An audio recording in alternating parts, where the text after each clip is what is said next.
Emergency rallies were held in both San Francisco and San Jose as part of a nationwide day of action against the war. Amanda Harry was at the San Francisco rally talking to people about why they came out to voice their disapproval. Thank you, Richard.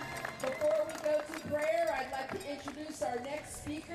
People filled San Francisco's Embarcadero Plaza to send a message. To stand against the U.S. and Israeli intervention in Iran and to stand against a war in Iran. Layla Ali is a first-generation American. Her parents are Syrian and Palestinian.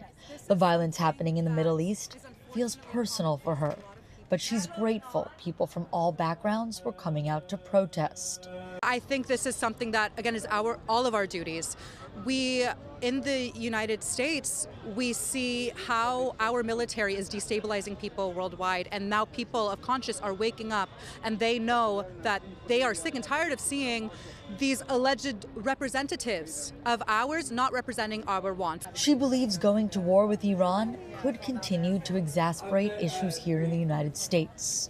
Going to war with Iran is something that the working class here does not want. There's a war on affordability in this country. There's a war on our migrants.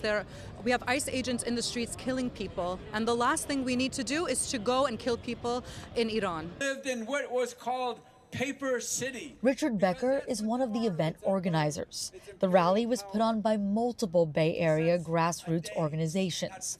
But he's with the Act Now to Stop War and End Racism Coalition, also known as ANSWER.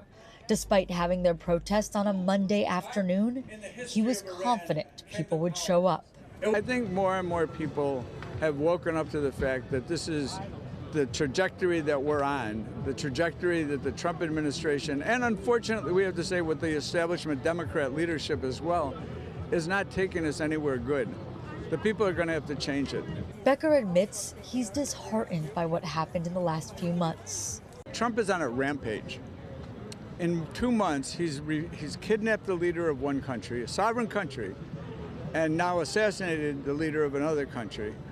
And in between, talked about how he's going to overthrow the government in Cuba. But he's going to continue to fight back against the status quo. And so will Ali, in hopes of a different future.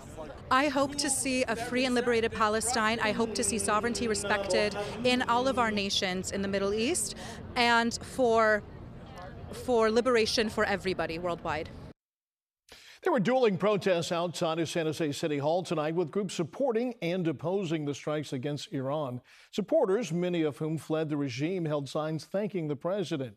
They say that they hope it's going to bring an end to the Islamic regime that has ruled and, in their eyes, terrorized the country for nearly 50 years.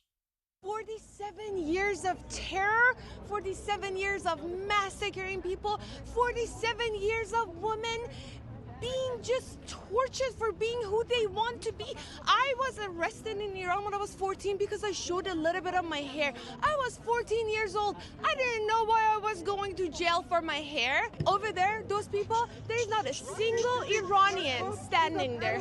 They should not be speaking for my people who have died and wrote President Trump's name with their blood.